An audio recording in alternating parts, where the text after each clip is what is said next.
DC-10 vuela rumbo a Chicago. Va lleno de niños y turistas.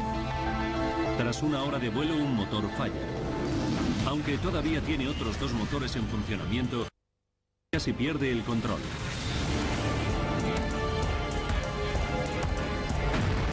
...285 pasajeros tienen que efectuar un peligroso aterrizaje de emergencia en Sioux City. ¿Por qué el simple fallo de uno de los motores acabó en un accidente? Ahora, mediante avanzadas simulaciones por ordenador, desvelaremos lo que falló exactamente en el vuelo 232.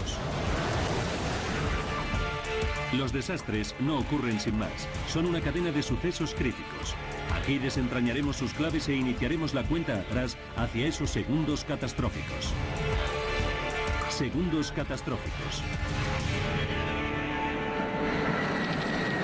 Aterrizaje de emergencia en Sioux City, Colorado. Denver.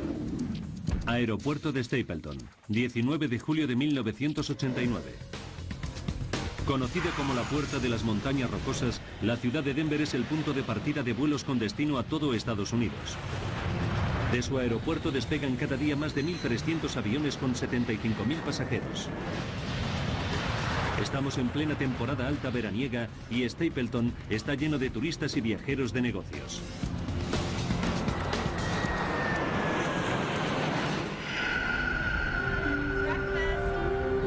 Debbie McKelvey es una de las turistas que despegará hoy desde aquí. Lleva a sus hijos Devon, de 6 años, y Ryan, de 7, a una reunión familiar en su estado natal de Pensilvania. Iba a pasar 2 semanas en mi casa con mis 2 hijos y el viaje me hacía mucha ilusión. Debbie ha aprovechado la promoción del Día del Niño de United Airlines, gracias a la cual los niños menores de 14 años pueden volar pagando solo 1 céntimo. Siempre que vayan acompañados de un adulto de pago. Debbie viaja con su amiga del club de tenis, Ruth Ness, para que acompañe a uno de sus hijos. Ruth me hizo el favor de sentarse con uno de mis hijos y ocuparse de él mientras yo me ocupaba del otro. 1:15 del mediodía. Debbie, Ruth y los niños esperan para embarcar en el vuelo United Airlines 232 con destino a Filadelfia vía Chicago. Al mando del avión se encuentra el capitán Alfred C. Haynes. La tripulación ha informado de un pequeño fallo eléctrico en la bodega durante el vuelo anterior, pero los ingenieros no le han dado importancia. El capitán Haynes es un piloto veterano con 7.190 horas de vuelo a sus espaldas. Los pasajeros están en buenas manos. El DC-10 es un avión magnífico. Dicen que es un avión para viejos porque es muy fácil de pilotar. A finales de los años 80 había más de 400 DC-10 en servicio, pero es un avión con un historial problemático. En 1972, en Windsor, en Ontario, la puerta de carga de un DC-10 de solo 1 año de antigüedad reventó y provocó una grave descompresión. Los pilotos se las arreglaron para aterrizar sanos y salvos. 2 años después reventó la puerta de otro DC-10, un avión de las líneas aéreas turcas que había despegado de París. Esa vez, la violenta descompresión desgarró el avión en pedazos en mitad del aire. Sus 346 pasajeros perecieron. McDonnell Douglas encontró el defecto y lo subsanó, pero la reputación del DC-10 nunca volvió a recuperarse. El DC-10 del vuelo 232 de hoy lleva 17 años en servicio. Ha volado más de 43.000 horas. Hasta ahora, sin incidentes. El de hoy debería ser otro vuelo más. Jerry Semmel es el subdirector de la Asociación Continental de Baloncesto y es un viajero frecuente. Nunca me ponía nervioso ir en avión, siempre disfrutaba de los vuelos. La primera vez que fui en avión tenía 18 años y siempre me gustó. Jerry vuela a Columbus con su jefe y gran amigo Jay Ramsdell en viaje de negocios. Su vuelo original ha sido cancelado y Jay ha obtenido plaza en el siguiente vuelo. Pero Jerry no ha encontrado otro asiento libre. Jay decide quedarse con su amigo y esperar al siguiente vuelo juntos. No le di demasiada importancia, pensé que era todo un detalle. Me acuerdo que pensé que yo habría hecho lo mismo por él.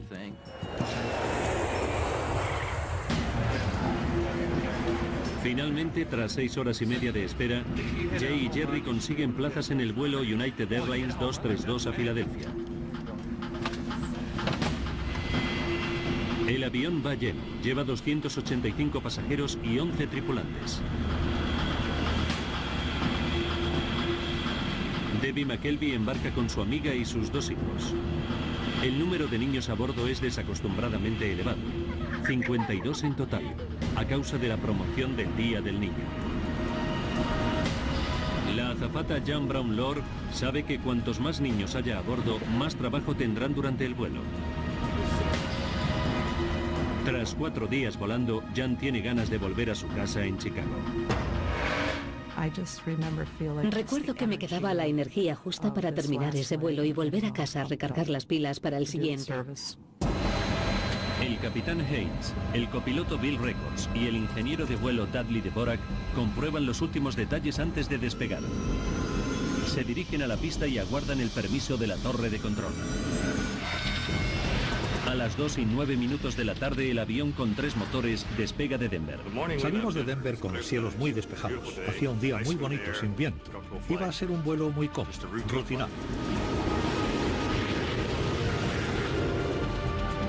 Debbie McKelvey va sentada con su hijo Ryan, mientras su amiga Ruth Ness va sentada a una fila detrás con su hija Devon. 3:16 de la tarde. A esa hora se encuentran terminando de comer.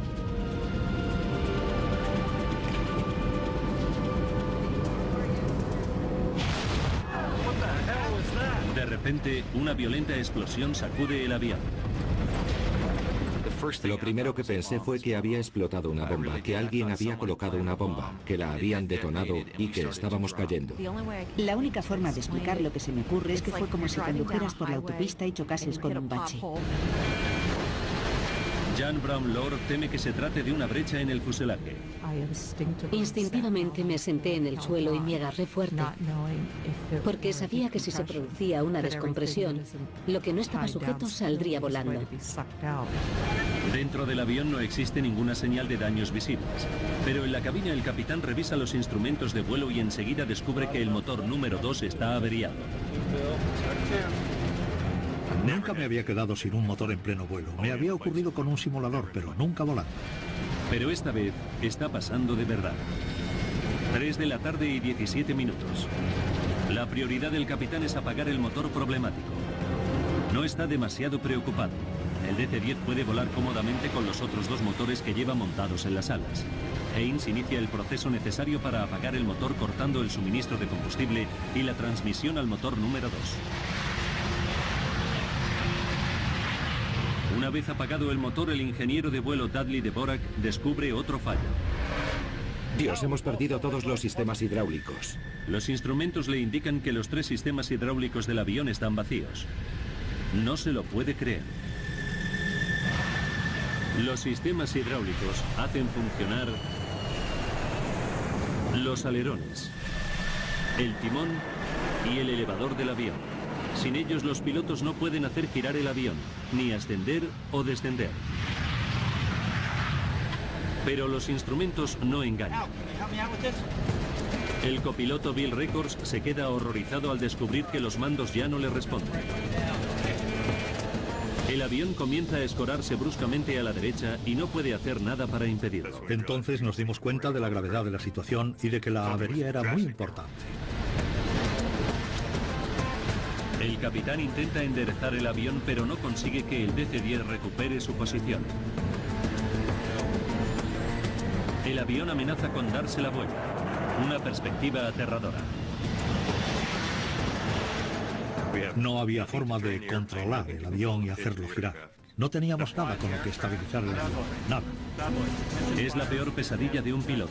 El vuelo 232 está a 11.000 metros de altura y fuera de control. El ala izquierda continúa elevándose y si el avión vuelca, será su perdición.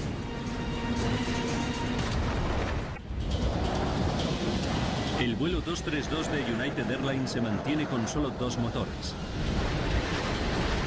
Y lo que es peor, tiene todos los sistemas convencionales de control estropeados. A pesar de los esfuerzos del capitán, el avión está a punto de volcar. Los pasajeros ya están notando que el avión se está escorando vertiginosamente. Mi hijo, que ya tenía 7 años y medio y siempre ha sido muy observador, me dijo que notaba que algo no marchaba bien. Se notaba como el avión se echaba a un lado. Sentías físicamente la sensación de que el cuerpo se te inclinaba hacia la derecha. Era una sensación muy poco habitual. 3:18 minutos de la tarde. El ala izquierda está tan levantada que el avión vuela totalmente escorado. El piloto sabe que es cuestión de segundos que vuelque y pierda el control. Solo le queda recurrir a un viejo truco. Si falla, será el final del avión. Disminuí el impulso de un motor y aceleré el otro a toda marcha para ver si ayudaba. En una apuesta desesperada por estabilizar el aparato, Haynes trata de ajustar la potencia relativa de los dos motores que le quedan. Cuando el motor derecho marcha a más velocidad, el avión se escora a la izquierda y viceversa.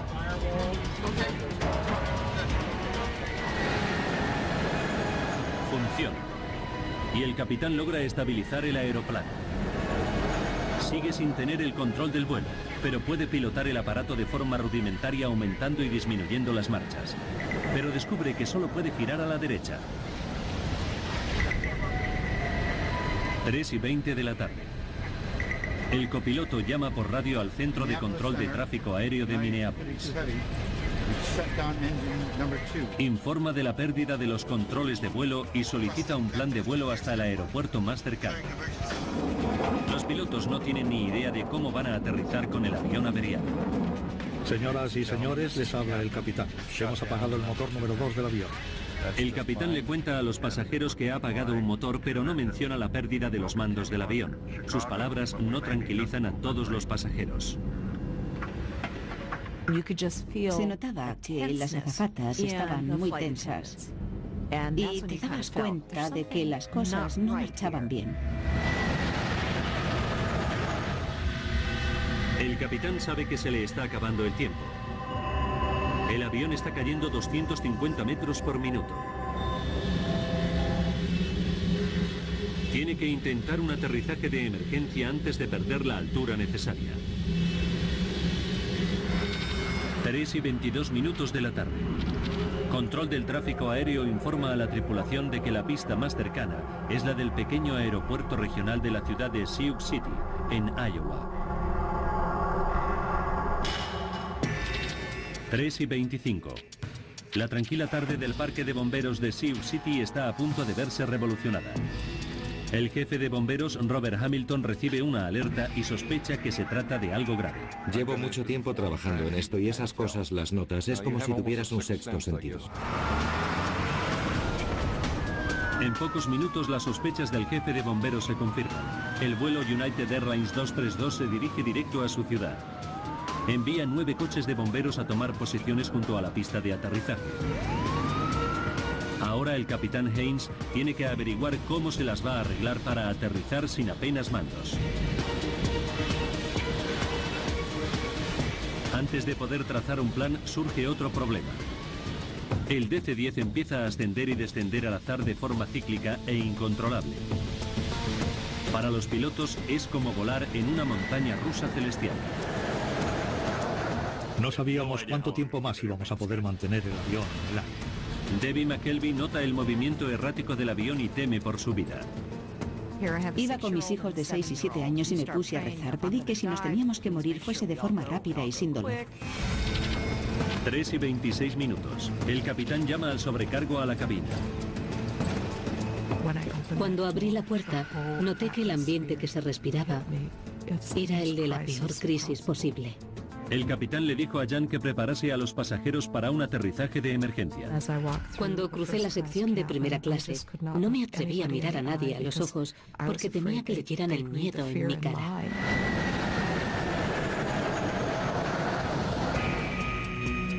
Denny Fitch es un piloto de entrenamiento de DC-10 que vuela de vuelta a casa tras una sesión como instructor. Sabe que algo marcha mal y ofrece su ayuda. 3:29 minutos de la tarde. Lo que Denny descubre en la cabina le deja paralizado. Era una escena asombrosa. Ambos pilotos estaban aferrados con fuerza a los mandos con los tendones de los antebrazos tensos por el esfuerzo y los nudillos blancos de tanto tirar. Como piloto de entrenamiento experto, Denny Fitch está preparado para cualquier emergencia, pero nunca se ha enfrentado a nada semejante. Me quedé de piedra, porque nunca había visto nada igual. De hecho, no existía un procedimiento a seguir en caso de fallo hidráulico. Lo primero que me vino a la cabeza, para serle sincero, es que esa tarde iba a morir. El capitán comunica a los pasajeros que el avión está averiado y tiene que efectuar un aterrizaje de emergencia en Sioux City. 296 personas pueden perder la vida. Aterrizar sin estrellarse pondrá a prueba hasta el límite la habilidad del piloto.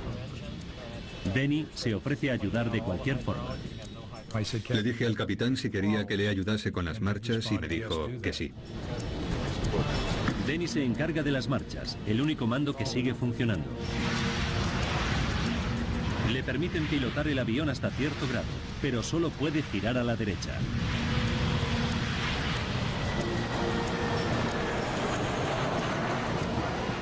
Se convirtió en el cuarto miembro del equipo porque nos ofreció su ayuda y estaba dispuesto a colaborar de cualquier forma. 3 y 48 minutos y el DC-10 todavía se encuentra a 10 minutos de Sioux City y está perdiendo altitud. Llega la hora de enfrentarse a lo inimaginable. En unos minutos, los pilotos tendrán que aterrizar sin mandos con un avión de 165 toneladas. Las vidas de los 285 pasajeros están en sus manos.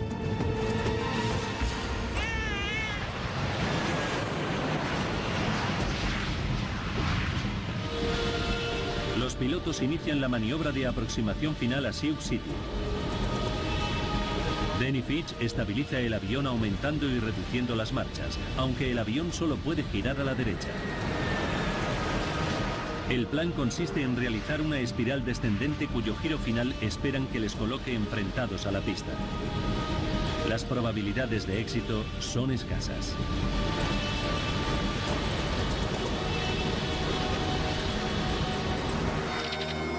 Tres de la tarde y 50 minutos. La azafata Jan Brownlow imparte las instrucciones de seguridad finales. Tenía a los pasajeros en la palma de la mano. Se habría podido caer un alfiler. Jan presta especial atención a los 5 bebés que por su tamaño no disponen de asiento propio. Las instrucciones oficiales no son específicas, pero la norma vigente en ese momento en United Airlines es sujetar a los niños en el suelo durante el aterrizaje de emergencia. Jan se siente muy nerviosa al respecto, pero tiene que ceñirse a la normativa. Todavía se me pone la carne de gallina cuando pienso que tuve que decirle a los padres que pusieran a sus bebés en el suelo y los sujetasen. Cuando los pilotos se acercan a Sioux City, son conscientes de la responsabilidad que tienen entre manos. Dependían de mí 296 vidas, literalmente. Nunca me he sentido tan sobrecogido por una responsabilidad en mi vida. Como no tiene frenos, el DC-10 necesita una pista muy larga. Control de tráfico aéreo les asigna la pista 31, que mide 2.700 metros y es la más larga de Sioux City. 3 de la tarde, 52 minutos. Denny Fitch sitúa el avión en el último círculo de su espiral. Sabe que el avión averiado no podrá recuperar la altitud para intentarlo por segunda vez. Era la única oportunidad. Había que conseguirlo aquí y ahora. Cuando el avión finaliza su último giro, los pilotos contemplan aliviados el aeropuerto de Sioux City, justo frente a ellos. Pero hay un problema. Se trata de la pista equivocada. Teníamos una pista delante y poco tiempo. Era ahora o nunca. La pista 22 es mucho más corta que la 31 y está llena de camiones y ambulancias. Cuando nos dijeron que se había cambiado la pista 31 por la 22, no tuvimos más que un par de minutos como mucho para efectuar los cambios necesarios. 3 de la tarde, 59 minutos. Los coches de bomberos se apartan de la nueva pista donde va a aterrizar el DC-10. Nosotros en ese momento lo único que podíamos hacer era tratar de encontrar la posición ideal para enfilar esa pista de aterrizaje. El capitán ordena a los pasajeros que se inclinen sobre el regazo. En cuanto les pedimos que se agachasen, fue como una brisa soplando sobre un campo de trigo. Todos adoptaron de inmediato esa posición. No paraba de pensar que había llegado el momento final. Le pedí a mi hijo que bajase la ventana porque no queríamos ver cómo se aproximaba nuestro fin.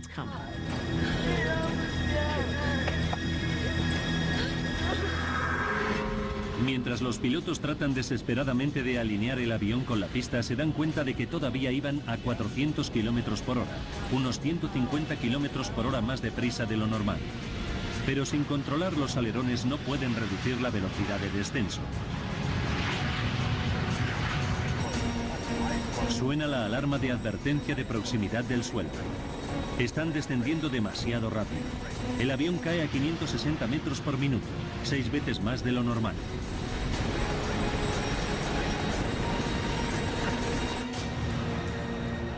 En tierra, los periodistas se apresuran a coger sitio para cubrir la noticia. Son las 4 de la tarde.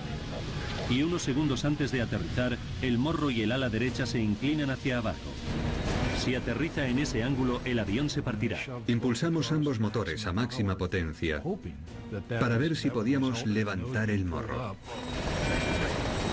Danny Fitch lucha desesperadamente por levantar el morro del avión, pero es demasiado tarde y los motores no responden a tiempo. 4 de la tarde y 16 segundos. El avión se estrella contra la pista. Sentí como si nos hubiésemos caído del cielo y chocado con la tierra. No fue un aterrizaje de emergencia, fue un choque.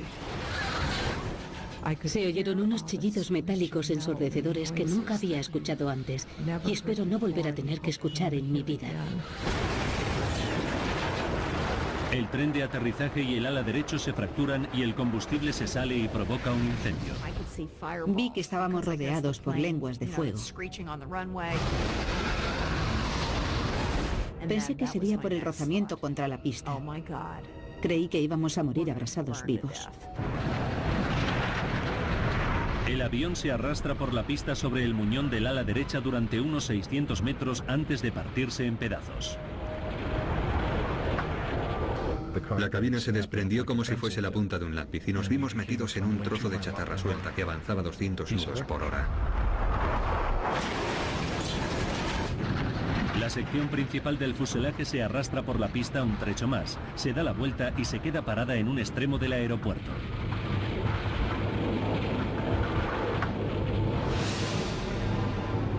El avión ha quedado dividido en 3 secciones principales: la cabina, la cola y la sección intermedia de pasajeros. Docenas de pasajeros supervivientes huyen del avión en llamas. Los bomberos y las ambulancias se apresuran a socorrerles. Los equipos de rescate se enfrentan a un espectáculo dantesco de muertos y heridos.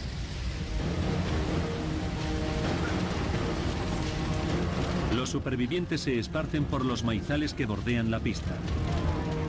Debbie y su hijo Ryan se encuentran entre ellos. Agarré a mi hijo y empecé a correr sin parar. No tenía ni idea de dónde estábamos. Algunos de los niños y bebés están tumbados en el suelo cuando se estrella el avión. La violencia del impacto hace que se suelten de sus padres. Una madre desconsolada aborda a la azafata Jan Brownlow. Me dijo que yo había dicho que había que poner a los bebés en el suelo para que no les pasara nada. Tendré que vivir con esas palabras el resto de mi vida. El niño Evan Shaw, que tenía 23 meses, falleció en el accidente. En medio del caos reinante, Debbie y su hijo Ryan se las habían arreglado para salvarse, pero no lograban encontrar a la otra hija, Devon, por ninguna parte. Entonces empecé a lamentar no haber tenido a los dos juntos. Y me embarcó una sensación horrible de pérdida. Jerry Semmel se las arregla para salir y ponerse a salvo. pero entonces oye llorar a un niño y se arriesga a volver a entrar en el avión para rescatarlo. No pensé que el avión podría explotar o que no encontraría otra vez la salida. Reaccioné sin más, oí llorar a un bebé y me volví a meter sin pensarlo. La cabina central en llamas comienza a llenarse de humo tóxico. Son gases que pueden matar a la gente en cuestión de minutos. Las madres como Debbie McKelvey temen por el destino de los niños desaparecidos que pueden permanecer aún en el interior del avión. El vuelo 232 se estrella en el aeropuerto de Sioux City y acaba calcinado y en ruinas junto a un extremo de la pista. Los supervivientes huyen lo más lejos posible, pero los gritos de un niño vuelven a atraer al pasajero Jerry Schemmel al interior del avión. Al final llegué a donde se oían los lloros, palpé con la mano y descubrí a una niña en uno de los compartimentos para equipajes. Tiré de su brazo y la saqué de allí. Me puse de pie, busqué el agujero por el que había entrado en dirección a la luz del sol y salí fuera por segunda vez. La acción de Jerry salva la vida a ese bebé, pero Debbie McKelvey continúa desesperada. Teme que su hija y su amiga no hayan sobrevivido al accidente. De repente, aparece entre el humo la cara de Devon, su hija de 6 años.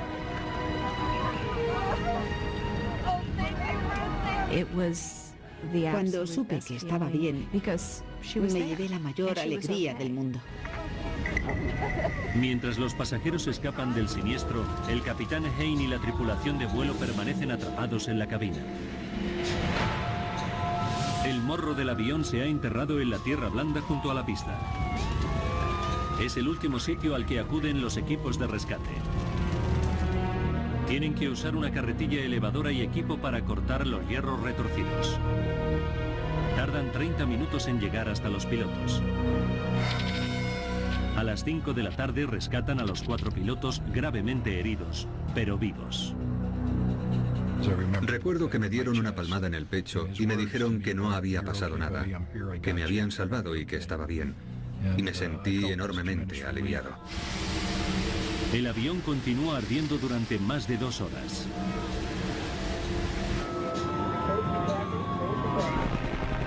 Nueve helicópteros y 34 ambulancias evacúan a los supervivientes.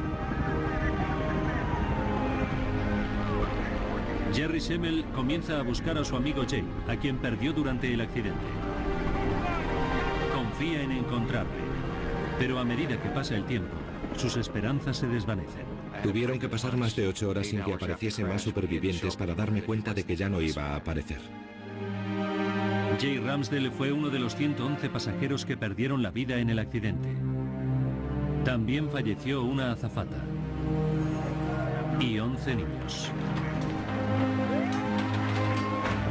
Pero lo importante es que sobrevivieron 184 personas, aunque para los pilotos cualquier cifra de muertos es una tragedia.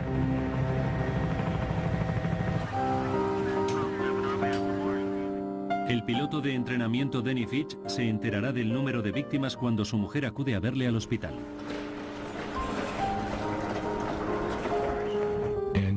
Empezó a llorar porque se dio cuenta de que yo no sabía la verdad. Habían muerto 111 personas. Como la vi llorar, se lo pregunté y me lo contó. Estuve 3 días llorando sin parar. No podía dejar de llorar. Me partió el corazón saber que había dejado a tanta gente detrás. Había estado dispuesto a morir por ellos, no quería que murieran.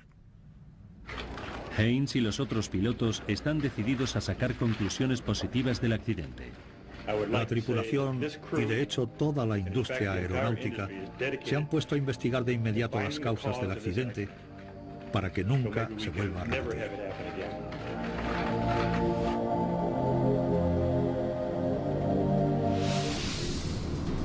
El Consejo Nacional de Seguridad del Transporte envía un equipo de investigación a Sioux City. En el mundo hay todavía 427 DC-10 en servicio y necesitan averiguar rápidamente lo que le ocurrió al avión.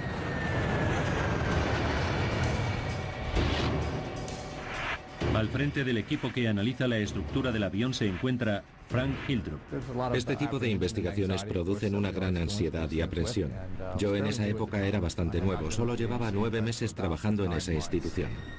Hildrup y su equipo llegan a Sioux City solo 9 horas después del accidente y se ponen a trabajar de inmediato. La prioridad de los investigadores es recuperar el mayor número de piezas posibles para recomponer el aparato. Es una labor ímproba. Era un siniestro de tal magnitud que pronto supimos que nos esperaba una larga investigación. El impacto ha esparcido los restos del avión a una distancia de un radio de 1 kilómetro. Los servicios de emergencia y la Guardia Nacional movilizan cientos de efectivos. Registran metro a metro la zona que rodea los escombros del avión. Cualquier pieza, por pequeña que sea, puede resultar clave para averiguar la causa del accidente. El investigador Jim Walby lo tiene muy claro. Para entender cómo se destruyó el avión y comprender la interrelación entre las diversas piezas. Por eso resulta muy útil recomponer la estructura. Los investigadores entrevistan a los 4 pilotos para averiguar la causa de la pérdida de control que provocó el accidente. El capitán y los otros pilotos confirman que tras el fallo del motor número 2, se quedaron sin sistemas hidráulicos. El investigador Frank Hildrup se queda muy intrigado. Sabía que personalmente no estaba preparado para ocuparme de un avión que se había quedado sin sistemas hidráulicos. Es un caso extremadamente raro que no le ha ocurrido nunca a nadie. Los sistemas hidráulicos hacen funcionar todos los mandos del DC-10. Los alerones que ayudan a controlar el descenso. Los elevadores que inclinan el avión hacia arriba y hacia abajo. El timón que lo dirige y los alerones que lo escoran hacia los lados. Son controles mecánicos que actúan mediante las líneas de transmisión hidráulicas de fluido presurizado que llevan dentro. Existen 3 controles mecánicos separados e independientes. Aunque uno de ellos se rompa, los otros 2 no tienen por qué perder fluido hidráulico. Perder el fluido hidráulico de los 3 sistemas a la vez es casi imposible. Los expertos aseguran que las probabilidades son de 1 entre 1000 millones. Entonces se produce un hallazgo inesperado. Unos granjeros a 90 kilómetros de Sioux City informan de restos del avión esparcidos por sus tierras. Los investigadores los examinan y encuentran componentes del sistema hidráulico número 2 de la cola, junto al motor averiado.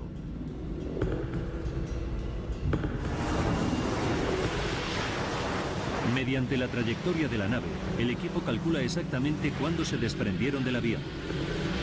Descubren que ocurrió a las 3:16 minutos, justo cuando se escuchó la explosión del motor que falló.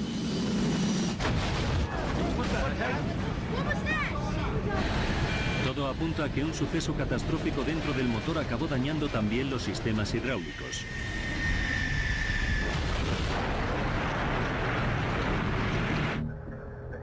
Vuelven al avión siniestrado y examinan cada milímetro de sus líneas hidráulicas. Es un proceso lento y minucioso, pero da resultado. Encuentran agujeros en las líneas de presión de los otros 2 sistemas hidráulicos del avión, agujeros que se encuentran situados cerca del motor averiado. Concluimos que los 3 sistemas hidráulicos se habían agujereado y que por eso se salió el fluido y se perdió la capacidad de control del avión. Es increíble, pero cierto. Se produjo algo que estropeó los 3 sistemas hidráulicos exactamente a la vez. Pero el equipo todavía tiene que probar que fue el motor número 2 el que provocó los daños.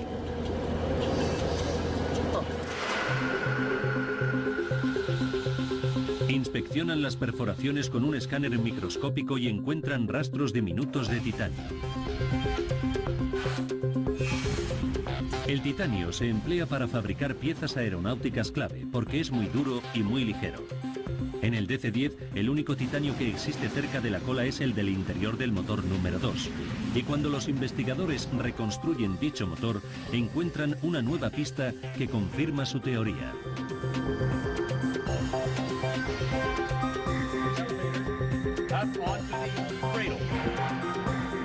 Nos dimos cuenta de que faltaba una sección importante del motor número 2 en la cola del avión. Se había roto y había desaparecido. La parte que faltaba era el disco de la turbina, la gran sección central de la turbina del motor que está hecha de titanio. Los investigadores comienzan a hacerse una idea de lo que causó la pérdida de control del vuelo United Airlines 232. Faltan 44 minutos para el desastre.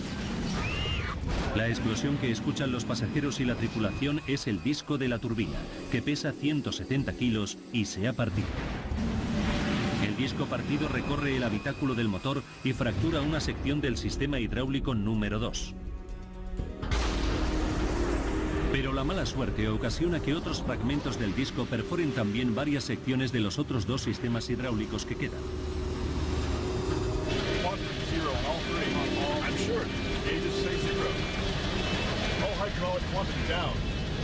Faltan 42 minutos. El avión pierde todos los controles de vuelo.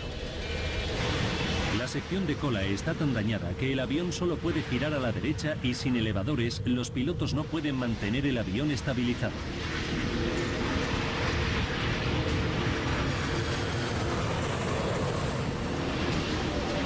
Pero los investigadores todavía no saben por qué se partió el disco de la turbina.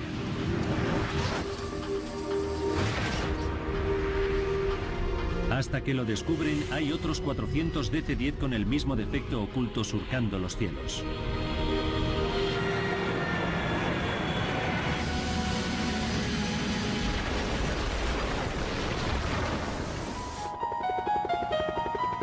Tienen que encontrar y examinar la pieza del disco de la turbina que falta.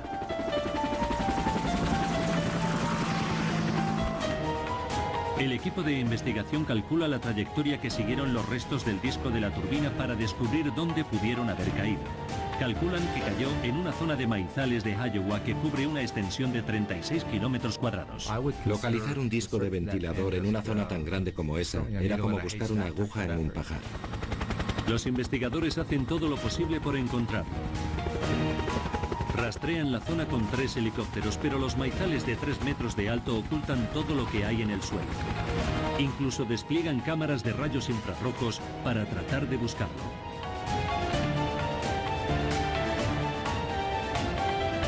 Pero pasan las semanas sin que se encuentre nada.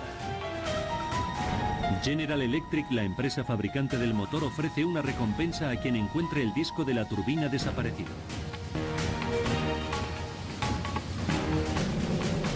Pero sigue sin dar señales de vida. Pasan 2 meses y llega la época de la cosecha. Janis y Dale Sorensen tienen una granja de 180 hectáreas dentro de la zona de búsqueda.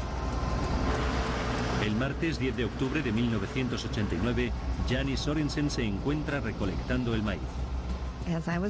Cuando estaba cosechando, noté un poco de resistencia en la parte de delante de la cosechadora. Di marcha atrás, puse el motor en punto muerto y me bajé a ver lo que era. En cuanto la vi, supe que era la pieza que estaban buscando. Es un gran pedazo de chatarra medio enterrado en el campo. Un equipo de General Electric y del Consejo de Transportes acude a la granja.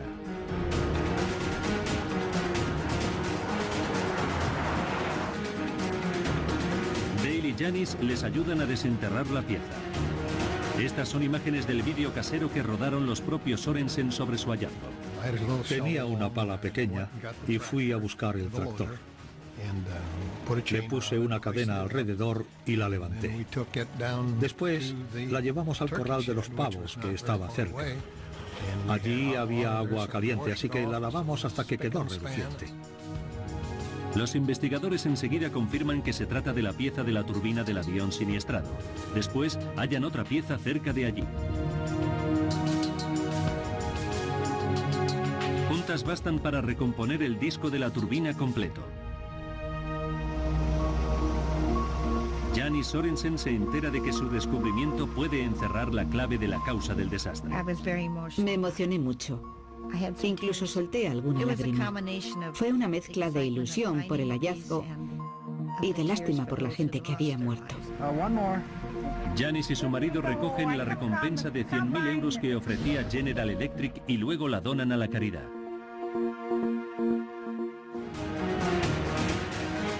Ahora los investigadores pueden comenzar la segunda fase de su investigación. Envían el disco fracturado al laboratorio de su fabricante, General Electric, para descubrir lo que pudo partir una pieza tan robusta.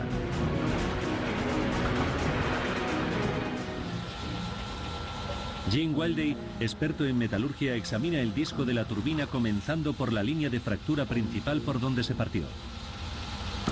Encuentra una grieta de 13 milímetros de largo causada por el desgaste. Es raro que el metal de un disco de la turbina se desgaste. Sus componentes están específicamente diseñados para resistir las potentes fuerzas rotatorias de dentro del motor. Entonces, observa una diminuta cavidad en la base de la grieta. Tenía un diámetro máximo 20.000 veces menor que 1 centímetro. Cuando examina más a fondo la cavidad, descubre que el metal que la rodea parece descolorido. Toma una muestra del área sospechosa para efectuar algunas pruebas. Lo que descubre asombra al equipo de investigación y conmociona a la industria aeronáutica mundial.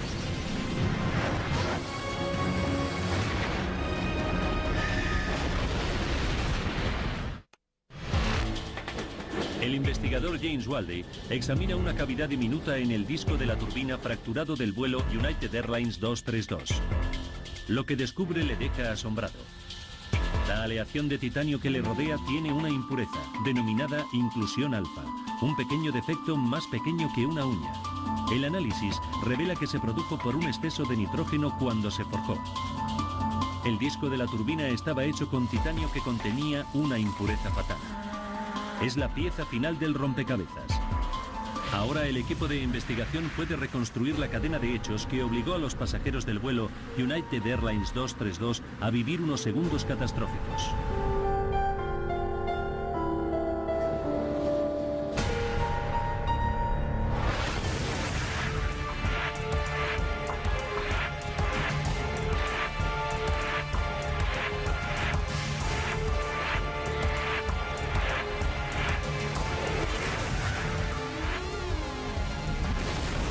Que el disco de la turbina del DC-10 rotaba a 3.800 revoluciones por minuto, la enorme presión aumentaba la grieta que se había iniciado en el metal impuro. Con cada vuelo, la grieta se hacía más grande.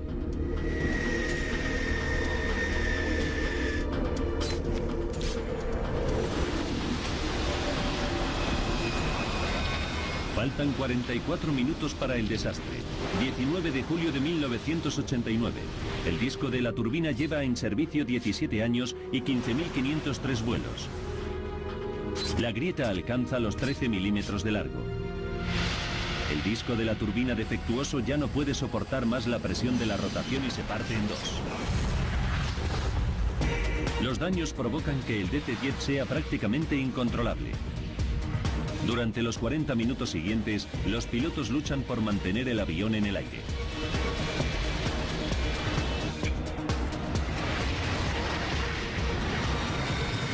Faltan 5 minutos. El vuelo 232 efectúa su giro final sobre Sioux City. 20 segundos. El avión pierde el ala derecha poco antes de tocar tierra. Se desencadena el desastre. El ala derecha impacta contra el suelo mientras el avión se arrastra por la pista. Un avión de 16 millones de euros y 165 toneladas se estrella por un mínimo defecto metálico. Y a los investigadores aún les augura una amarga sorpresa. Descubren que los técnicos de United Airlines inspeccionaron el disco de la turbina del avión siniestrado solo 16 meses antes del accidente. No se lo pueden creer.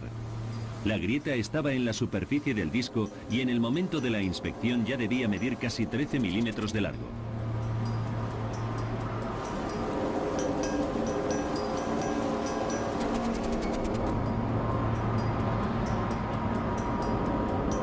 El disco había sido inspeccionado antes del accidente. Se tenía que haber detectado la grieta entonces porque tenía un tamaño considerable, pero no se detectó. El informe del Consejo de Transportes determinó que la grieta no se detectó debido a un error humano. El informe declaraba que United Airlines había seguido la normativa en materia de inspección y cumplía con todas las regulaciones del sector. Y citaba el factor humano como un problema de la inspección de motores extensible a toda la industria aeronáutica. A consecuencia del desastre de Sioux City, la Autoridad Federal de Aviación mejoró los procedimientos de inspección de motores. También exigió que se realizaran cambios en los sistemas hidráulicos del DC-10. Se obligó a las líneas aéreas a añadir válvulas de cierre para limitar la cantidad de fluidos que se podían perder a causa de una rotura.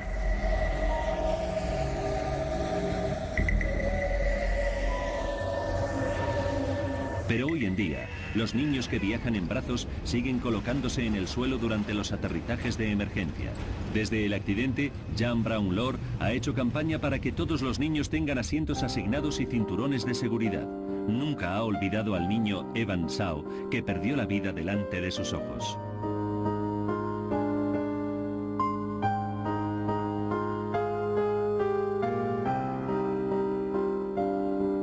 Si hubiera ocupado un asiento, ya habría cumplido 17 años.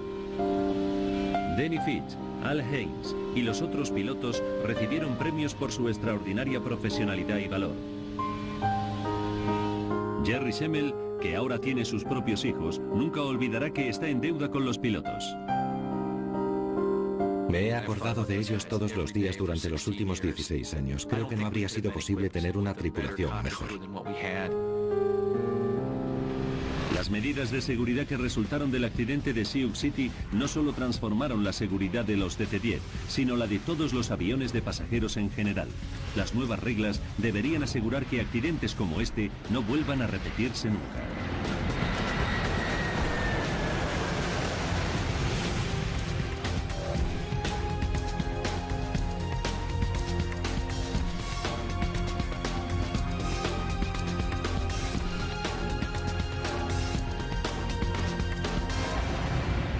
La cabina, la cola y la sección intermedia de pasajeros. Docenas de pasajeros supervivientes huyen del avión en llamas. Los bomberos y las ambulancias se apresuran a socorrerles. Los equipos de rescate se enfrentan a un espectáculo dantesco de muertos y heridos.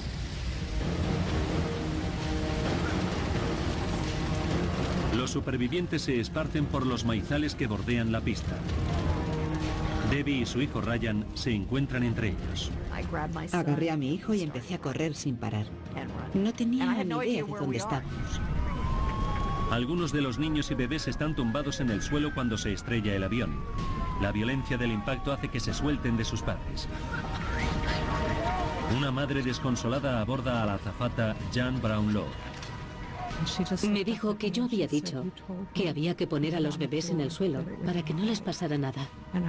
Tendré que vivir con esas palabras el resto de mi vida. El niño Evan Shaw, que tenía 23 meses, falleció en el accidente. En medio del caos reinante, Debbie y su hijo Ryan se las habían arreglado para salvarse, pero no lograban encontrar a la otra hija, Devon, por ninguna parte. Entonces empecé a lamentar no haber tenido a los dos juntos. Y me embarcó una sensación horrible de pérdida. Jerry Schemmel se las arregla para salir y ponerse a salvo, pero entonces oye llorar a un niño y se arriesga a volver a entrar en el avión para rescatarlo. No pensé que el avión podría explotar o que no encontraría otra vez la salida. Reaccioné sin más, oí llorar a un bebé y me volví a meter sin pensarlo. La cabina central en llamas comienza a llenarse de humo tóxico. Son gases que pueden matar a la gente en cuestión de minutos.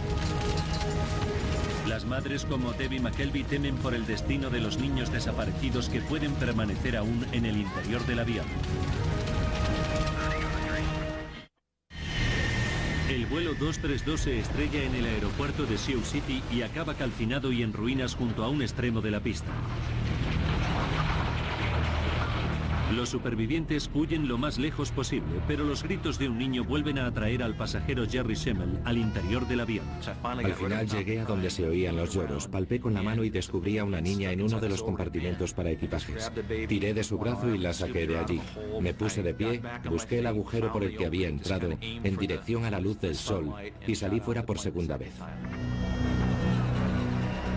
La acción de Jerry salva la vida a ese bebé, pero Debbie McKelvey continúa desesperada.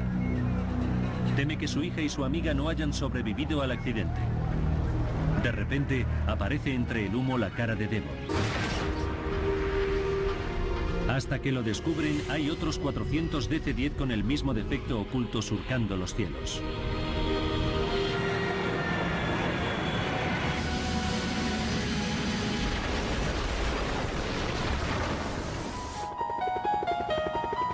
Tienen que encontrar y examinar la pieza del disco de la turbina que falta.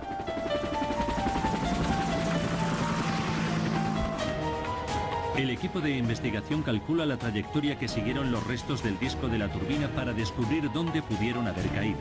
Calculan que cayó en una zona de maizales de Iowa que cubre una extensión de 36 kilómetros cuadrados. Localizar un disco de ventilador en una zona tan grande como esa era como buscar una aguja en un pajar. Los investigadores hacen todo lo posible por encontrarlo. Rastrean la zona con 3 helicópteros, pero los maizales de 3 metros de alto ocultan todo lo que hay en el suelo. Incluso despliegan cámaras de rayos infrarrojos para tratar de buscarlo.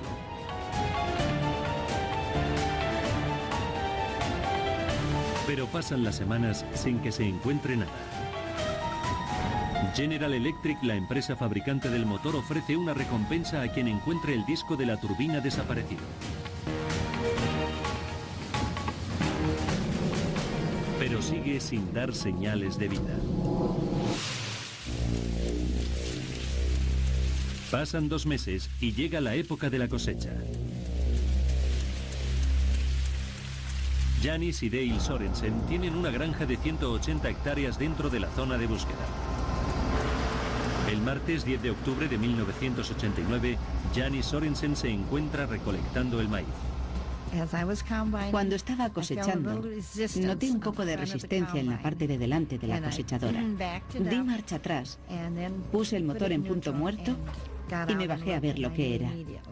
En cuanto la vi, supe que era la pieza que estaban buscando. Es un gran pedazo de chatarra medio enterrado en el campo. Un equipo de General Electric y del Consejo de Transportes acude a la granja.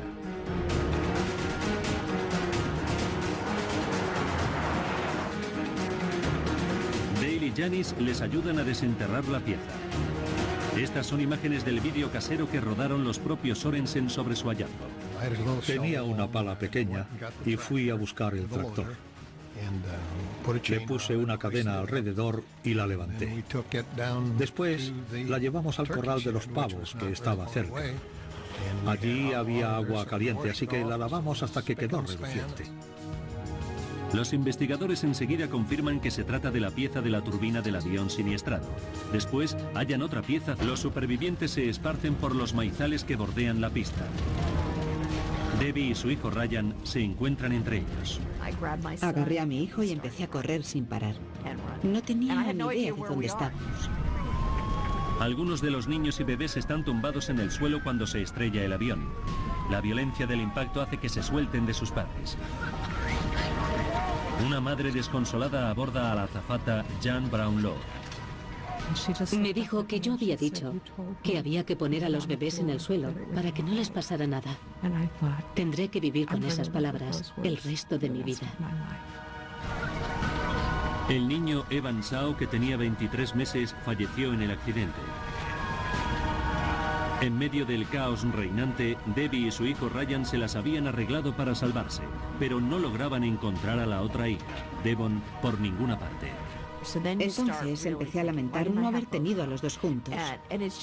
Y me embarcó una sensación horrible de pérdida. Jerry Semmel se las arregla para salir y ponerse a salvo, pero entonces oye llorar a un niño y se arriesga a volver a entrar en el avión para rescatarlo. No pensé que el avión podría explotar o que no encontraría otra vez la salida. Reaccioné sin más, oí llorar a un bebé y me volví a meter sin pensarlo. La cabina central en llamas comienza a llenarse de humo tóxico. Son gases que pueden matar a la gente en cuestión de minutos. Las madres como Debbie McKelvey temen por el destino de los niños desaparecidos que pueden permanecer aún en el interior del avión. El vuelo 232 se estrella en el aeropuerto de Sioux City y acaba calcinado y en ruinas junto a un extremo de la pista. Los supervivientes huyen lo más lejos posible, pero los gritos de un niño vuelven a atraer al pasajero Jerry Schemmel al interior del avión. Al final llegué a donde se oían los lloros, palpé con la mano y descubrí a una niña en uno de los compartimentos para equipajes. Tiré de su brazo y la saqué de allí. Me puse de pie, busqué el agujero por el que había entrado en dirección a la luz del sol y salí fuera por segunda vez. La acción de Jerry salva la vida a ese bebé, pero Debbie McKelvey continúa desesperada. Teme que su hija y su amiga no hayan sobrevivido al accidente. De repente, aparece entre el humo la cara de Devon, su hija de 6 años.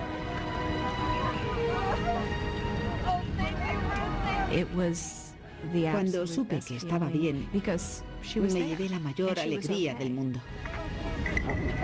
Mientras los pasajeros escapan del siniestro, el capitán Hein y la tripulación de vuelo permanecen atrapados en la cabina. Puse el motor en punto muerto y me bajé a ver lo que era. En cuanto la vi, supe que era la pieza que estaban buscando. Es un gran pedazo de chatarra medio enterrado en el campo.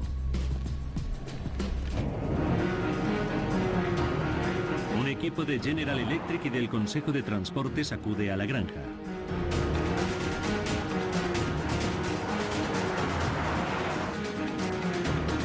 Dale y Janice les ayudan a desenterrar la pieza.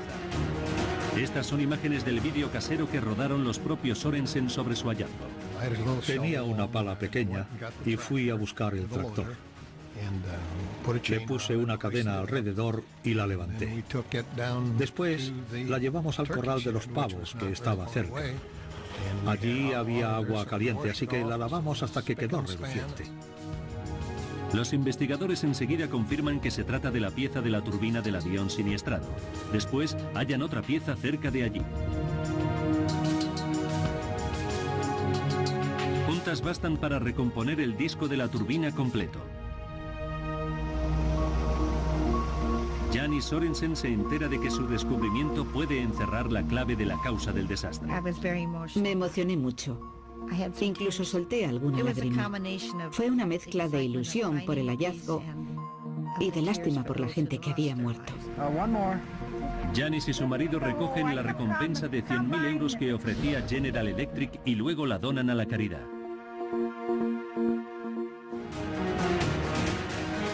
Ahora los investigadores pueden comenzar la segunda fase de su investigación. Envían el disco fracturado al laboratorio de su fabricante, General Electric, para descubrir lo que pudo partir una pieza tan robusta.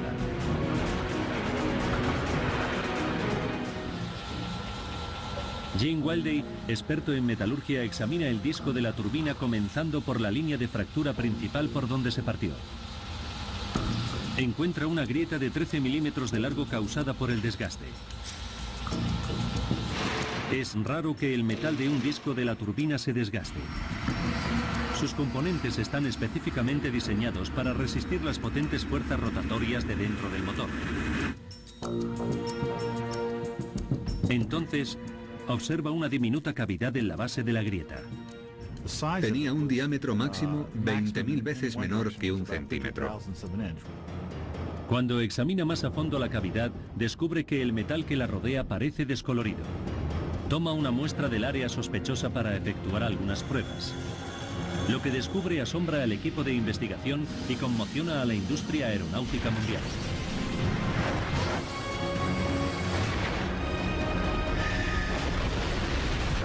No sabíamos cuánto tiempo más íbamos a poder mantener el avión en el aire. Debbie McKelvey nota el movimiento errático del avión y teme por su vida. Iba con mis hijos de 6 y 7 años y me puse a rezar. Pedí que si nos teníamos que morir fuese de forma rápida y sin dolor. 3:26 minutos. El capitán llama al sobrecargo a la cabina. Cuando abrí la puerta, noté que el ambiente que se respiraba era el de la peor crisis posible. El capitán le dijo a Jan que preparase a los pasajeros para un aterrizaje de emergencia. Cuando crucé la sección de primera clase, no me atreví a mirar a nadie a los ojos porque temía que leyeran el miedo en mi cara.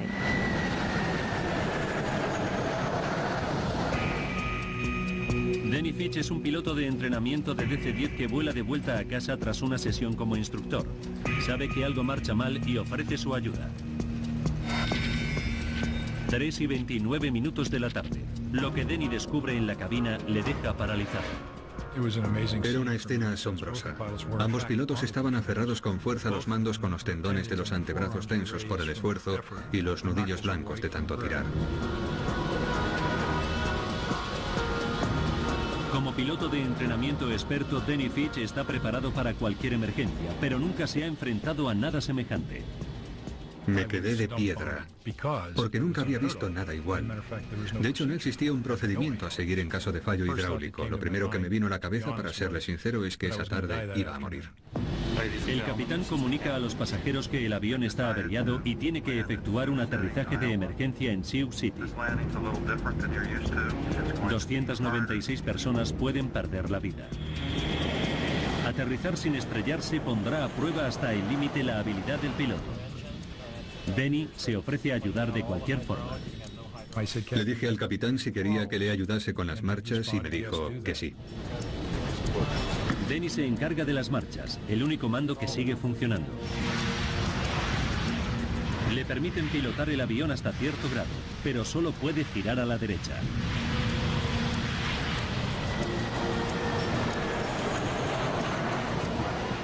Se convirtió en el cuarto miembro del equipo porque nos ofreció su ayuda y estaba dispuesto a colaborar de cualquier forma. 3:48 y el DC-10 todavía se encuentra a 10 minutos de Sioux City y está perdiendo altitud. Llega la hora de enfrentarse a lo inimaginable. En unos minutos, los pilotos tendrán que aterrizar sin mandos con un avión de 165 toneladas. Las vidas de los 285 pasajeros están en sus manos.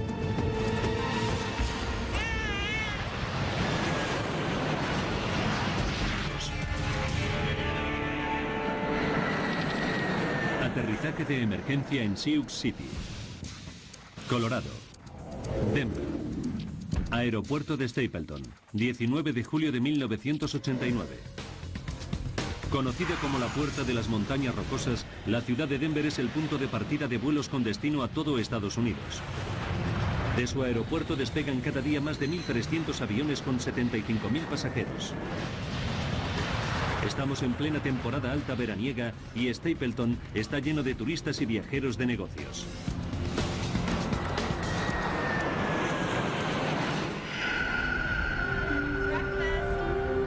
Debbie McKelvey es una de las turistas que despegará hoy desde aquí. Lleva a sus hijos Devon, de 6 años, y Ryan, de 7, a una reunión familiar en su estado natal de Pensilvania.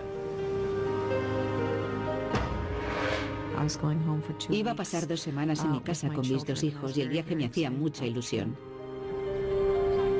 Debbie ha aprovechado la promoción del Día del Niño de United Airlines, gracias a la cual los niños menores de 14 años pueden volar pagando solo 1 céntimo, siempre que vayan acompañados de un adulto de pago. Debbie viaja con su amiga del club de tenis, Ruth Ness, para que acompañe a uno de sus hijos. Ruth me hizo el favor de sentarse con uno de mis hijos y ocuparse de él mientras yo me ocupaba del otro. 1:15 del mediodía. Debbie, Ruth y los niños esperan para embarcar en el vuelo United Airlines 232 con destino a Filadelfia vía Chicago. Al mando del avión se encuentra el capitán Alfred C. Haynes. La tripulación ha informado de un pequeño fallo eléctrico en la bodega durante el vuelo anterior, pero los ingenieros no le han dado importancia. El capitán Haynes es un piloto veterano con 7.190 horas de vuelo a sus espaldas. Los pasajeros están en buenas manos.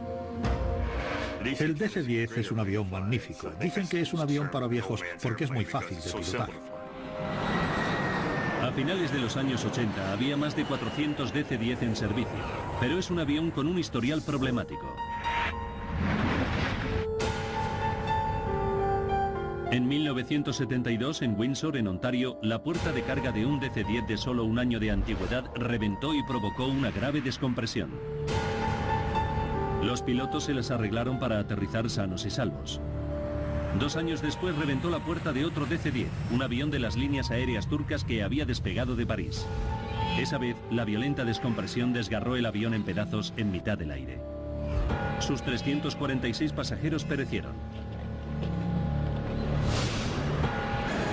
Funciona. Y el capitán logra estabilizar el aeroplano. Sigue sin tener el control del vuelo, pero puede pilotar el aparato de forma rudimentaria aumentando y disminuyendo las marchas. Pero descubre que solo puede girar a la derecha.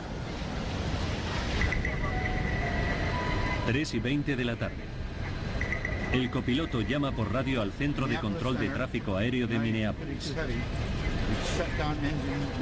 Informa de la pérdida de los controles de vuelo y solicita un plan de vuelo hasta el aeropuerto más cercano.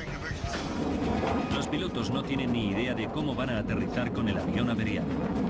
Señoras y señores, les habla el capitán. Hemos apagado el motor número 2 del avión. El capitán le cuenta a los pasajeros que ha apagado un motor, pero no menciona la pérdida de los mandos del avión. Sus palabras no tranquilizan a todos los pasajeros. Se notaba que las azafatas estaban muy tensas y te dabas cuenta de que las cosas no marchaban bien. El capitán sabe que se le está acabando el tiempo. El avión está cayendo 250 metros por minuto. Tiene que intentar un aterrizaje de emergencia antes de perder la altura necesaria. 3:22 de la tarde. Control del tráfico aéreo informa a la tripulación de que la pista más cercana es la del pequeño aeropuerto regional de la ciudad de Sioux City, en Iowa. 3:25. La tranquila tarde del parque de bomberos de Sioux City está a punto de verse revolucionada. El jefe de bomberos, Robert Hamilton, recibe una alerta y sospecha que se trata de algo grave. Llevo mucho tiempo trabajando en esto y esas cosas las notas. Es como si tuvieras un sexto sentido. En pocos minutos las sospechas del jefe de bomberos se confirman. El vuelo United Airlines 232 se dirige directo a su ciudad. Envía 9 coches de bomberos a tomar posiciones junto a la pista de aterrizaje. Ahora el capitán Haynes tiene que averiguar cómo se las va a arreglar para aterrizar sin apenas mandos. Antes de poder trazar un plan, surge otro problema. El DC-10 empieza a ascender y descender al azar de forma cíclica e incontrolable. Para los pilotos es como volar en una montaña rusa celestial. No sabíamos cuánto tiempo más íbamos a poder mantener el avión en el aire. Debbie McKelvey nota el movimiento errático del avión y teme por su vida. Iba con mis hijos de 6 y 7 años y me puse a rezar. Pedí que si nos teníamos que morir fuese de forma rápida y sin dolor. 3:26. El capitán llama al sobrecargo a la cabina.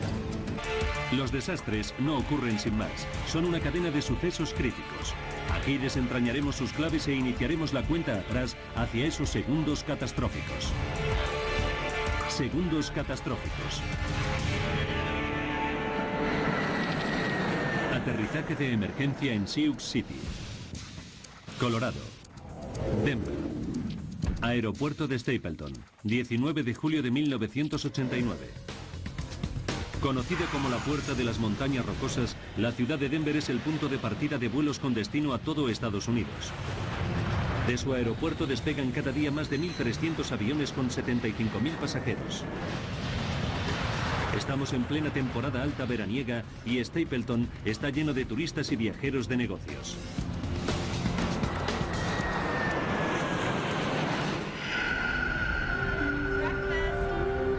Debbie McKelvey es una de las turistas que despegará hoy desde aquí. Lleva a sus hijos Devon, de 6 años, y Ryan, de 7, a una reunión familiar en su estado natal de Pensilvania. Iba a pasar 2 semanas en mi casa con mis 2 hijos y el viaje me hacía mucha ilusión. Debbie ha aprovechado la promoción del Día del Niño de United Airlines, gracias a la cual los niños menores de 14 años pueden volar pagando solo 1 céntimo. Siempre que vayan acompañados de un adulto de pago. Debbie viaja con su amiga del club de tenis, Ruth Ness, para que acompañe a uno de sus hijos. Ruth me hizo el favor de sentarse con uno de mis hijos y ocuparse de él mientras yo me ocupaba del otro. 1:15 del mediodía. Debbie, Ruth y los niños esperan para embarcar en el vuelo United Airlines 232 con destino a Filadelfia vía Chicago. Al mando del avión se encuentra el capitán Alfred C. Haynes. La tripulación ha informado de un pequeño fallo eléctrico en la bodega durante el vuelo anterior, pero los ingenieros no le han dado importancia. El capitán Haynes es un piloto veterano con 7.190 horas de vuelo a sus espaldas. Los pasajeros están en buenas manos. El DC-10 es un avión magnífico. Dicen que es un avión para viejos porque es muy fácil de pilotar.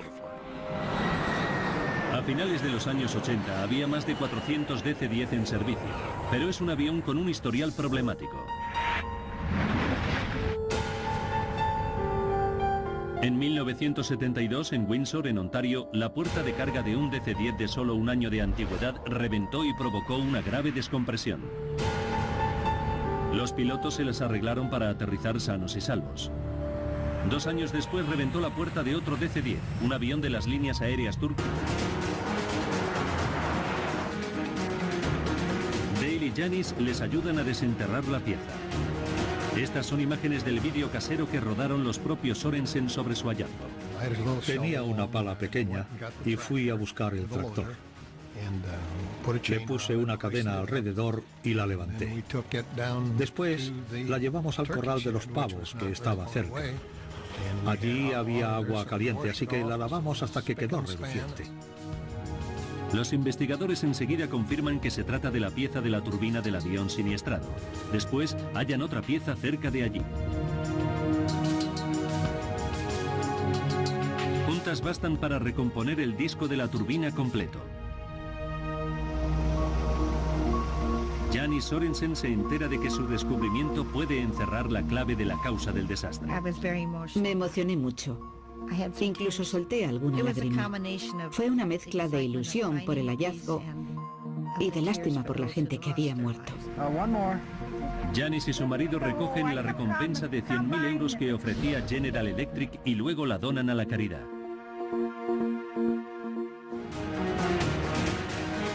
Ahora los investigadores pueden comenzar la segunda fase de su investigación. Envían el disco fracturado al laboratorio de su fabricante, General Electric, para descubrir lo que pudo partir una pieza tan robusta.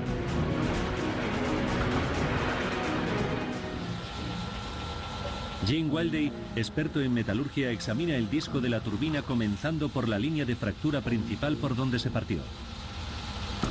Encuentra una grieta de 13 milímetros de largo causada por el desgaste. Es raro que el metal de un disco de la turbina se desgaste. Sus componentes están específicamente diseñados para resistir las potentes fuerzas rotatorias de dentro del motor. Entonces, observa una diminuta cavidad en la base de la grieta. Tenía un diámetro máximo 20.000 veces menor que 1 centímetro. Cuando examina más a fondo la cavidad, descubre que el metal que la rodea parece descolorido. Toma una muestra del área sospechosa para efectuar algunas pruebas. Lo que descubre asombra al equipo de investigación y conmociona a la industria aeronáutica mundial.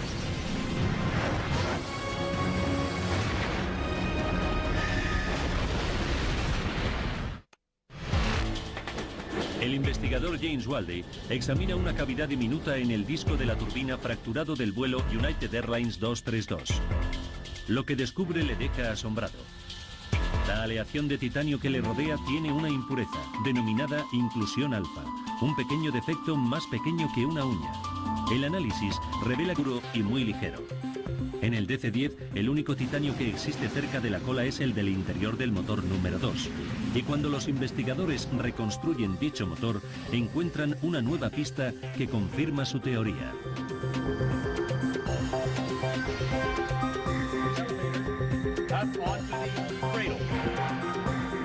Nos dimos cuenta de que faltaba una sección importante del motor número 2 en la cola del avión. Se había roto y había desaparecido.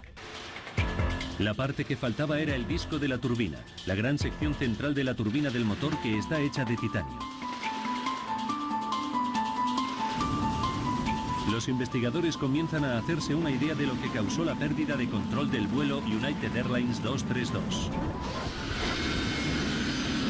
Faltan 44 minutos para el desastre.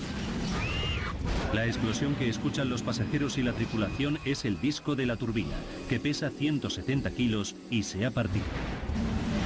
El disco partido recorre el habitáculo del motor y fractura una sección del sistema hidráulico número 2.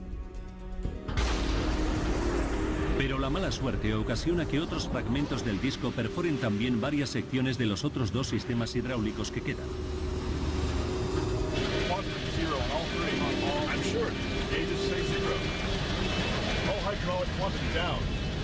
Faltan 42 minutos. El avión pierde todos los controles de vuelo. La sección de cola está tan dañada que el avión solo puede girar a la derecha y sin elevadores los pilotos no pueden mantener el avión estabilizado.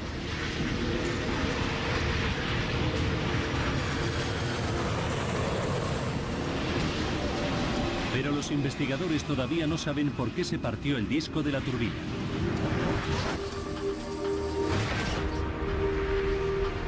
Hasta que lo descubren, hay otros 400 DC-10 con el mismo defecto oculto surcando los cielos.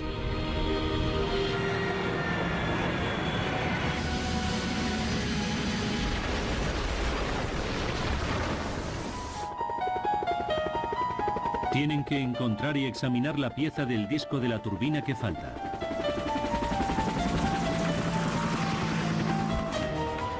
El equipo de investigación calcula la trayectoria que siguieron los restos del disco de la turbina para descubrir dónde pudieron haber caído.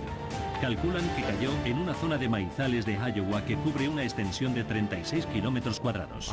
Localizar un disco de ventilador en una zona tan grande como esa era como buscar una aguja en un pajar. Los investigadores hacen todo lo posible por encontrarlo. Rastrean la zona con 3 helicópteros, pero los maizales de 3 metros de alto ocultan todo lo que hay en el suelo. Incluso despliegan cámaras de rayos infrarrojos para tratar de buscarlo. Niños desaparecidos que pueden permanecer aún en el interior del avión. El vuelo 232 se estrella en el aeropuerto de Sioux City y acaba calcinado y en ruinas junto a un extremo de la pista. Los supervivientes huyen lo más lejos posible, pero los gritos de un niño vuelven a atraer al pasajero Jerry Schemmel al interior del avión. Al final llegué a donde se oían los lloros, palpé con la mano y descubrí a una niña en uno de los compartimentos para equipajes. Tiré de su brazo y la saqué de allí. Me puse de pie, busqué el agujero por el que había entrado en dirección a la luz del sol y salí fuera por segunda vez. La acción de Jerry salva la vida a ese bebé, pero Debbie McKelvey continúa desesperada. Teme que su hija y su amiga no hayan sobrevivido al accidente. De repente, aparece entre el humo la cara de Devon, su hija de 6 años.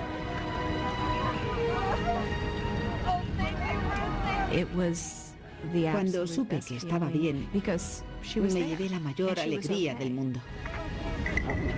Mientras los pasajeros escapan del siniestro, el capitán Hein y la tripulación de vuelo permanecen atrapados en la cabina.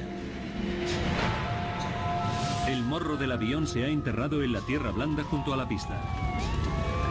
Es el último sitio al que acuden los equipos de rescate. Tienen que usar una carretilla elevadora y equipo para cortar los hierros retorcidos. Tardan 30 minutos en llegar hasta los pilotos. A las 5 de la tarde rescatan a los 4 pilotos gravemente heridos, pero vivos. Recuerdo que me dieron una palmada en el pecho y me dijeron que no había pasado nada, que me habían salvado y que estaba bien. Y me sentí enormemente aliviado. El avión continúa ardiendo durante más de 2 horas.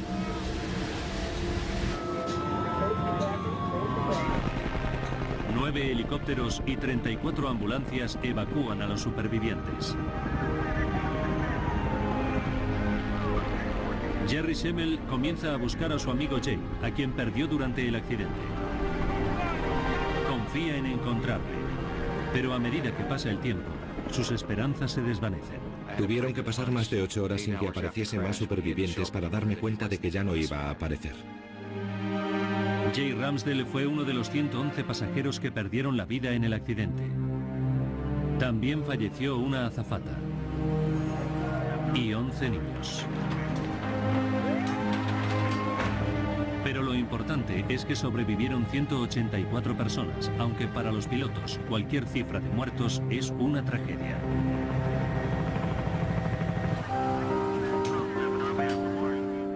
El piloto de